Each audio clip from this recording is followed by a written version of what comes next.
നമുക്കിപ്പോൾ പാവയ്ക്ക തീരെ വെച്ചാലോ. അപ്പം ഒരു മീഡിയം പാവയ്ക്ക എടുത്ത് ചെറുതായിട്ട് കനം കുറച്ച് അരിഞ്ഞ് ശകല ഉപ്പിനകത്ത് പുരട്ടി വെച്ചേക്കുവാണേ.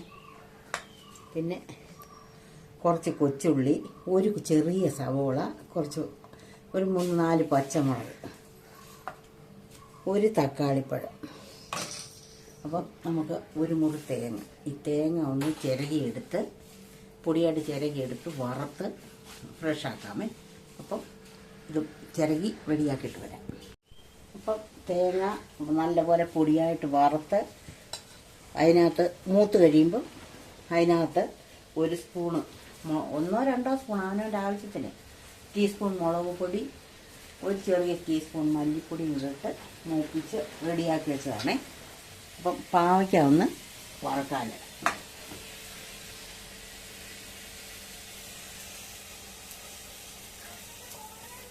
കുറച്ച് എണ്ണയ്ക്കകത്തോട്ട്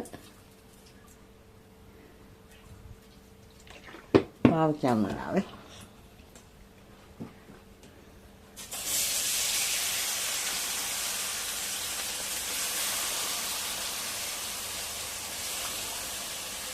പാവയ്ക്ക ഒന്ന് നോക്കട്ടെ.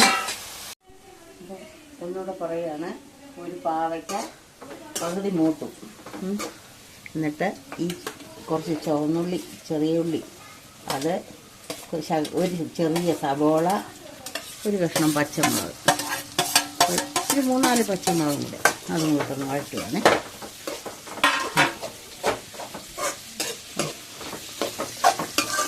അപ്പം തക്കാളിപ്പഴം അരിഞ്ഞതും കൂടെ അതിനകത്തിട്ടൊന്ന് വഴറ്റുവാണേ. ഒന്ന് ഇച്ചിരി ഒന്ന് സഹായിക്കട്ടെ. അപ്പം ഒരു കുഞ്ഞു കഷ്ണം പുളിയും കൂടെ പിഴിഞ്ഞ് എടുക്കാം നല്ലപോലെ.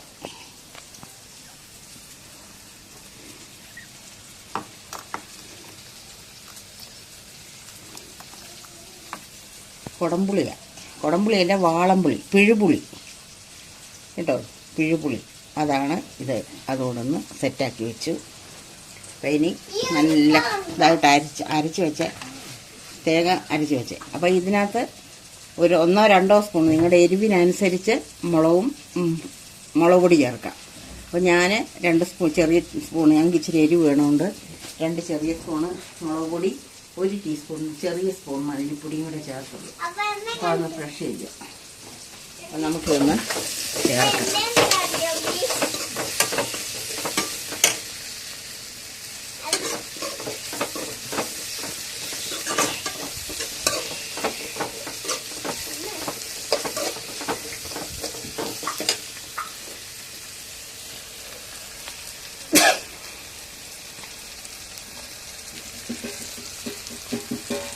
അരപ്പിട്ടൊന്ന്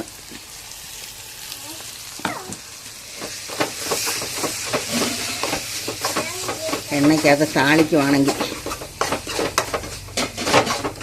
വളിക്ക് ഇച്ചിരി വളിക്കും.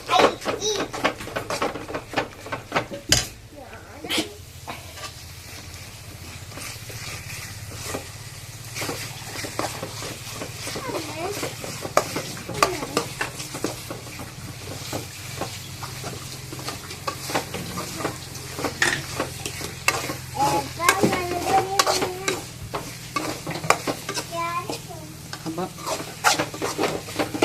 നല്ലോണം താളിച്ച് വെച്ച്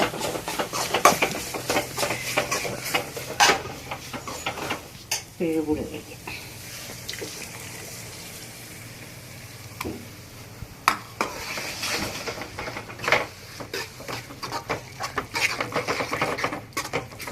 അപ്പം നമുക്കിതെല്ലാം കൂടെ കഴുകി വെള്ളം കൂടി ആവശ്യത്തിന് വേണമല്ല. അപ്പം ഇച്ചിരി വെള്ളം കൂട്ടി ചേർക്കുന്നത് നല്ലതാണ്. വെന്തങ്ങ് കുറുകിക്കോളും. വെച്ച് നല്ലപോലെ തക്കാളിയും പാവയ്ക്കയും ഉള്ളിയെല്ലാം ഒന്ന് വേകണമല്ലോ വറുത്തെന്ന് പറഞ്ഞാൽ. അപ്പോൾ ശകലം വെള്ളം ഞാൻ ഇച്ചിരി കൂടുതലായിട്ട് അപ്പോൾ ഒന്ന് ഫ്രഷായിട്ട്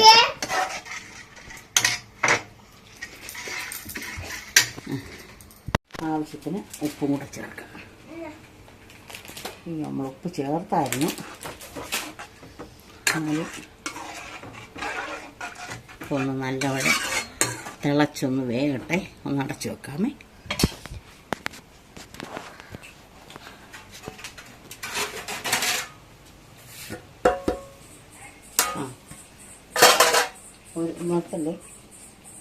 ഒരു ശകലം മഞ്ഞപ്പൊടി ചേർക്കണ്ടേ.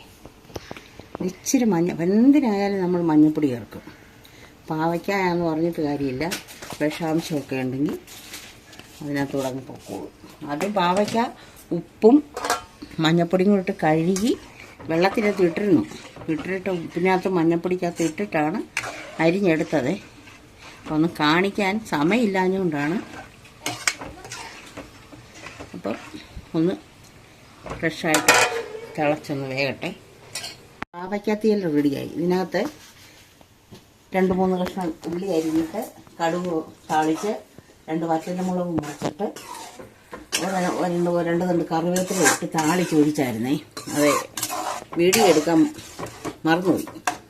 അപ്പം നമ്മുടെ കറി സെറ്റായിട്ടുണ്ട്.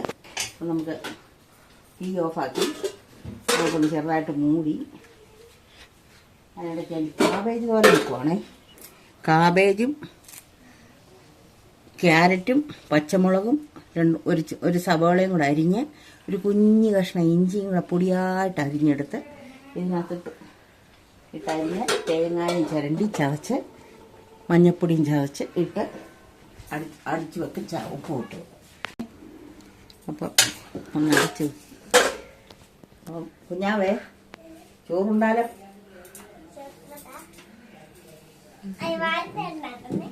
അല്ല, അങ്ങനല്ല. അപ്പം ഇത് ടേസ്റ്റ് തരാനാ. എന്നിട്ട് കുഞ്ഞാവയ്ക്ക് തരാവേ.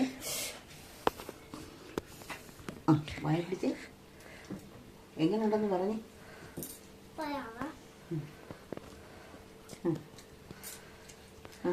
പറ.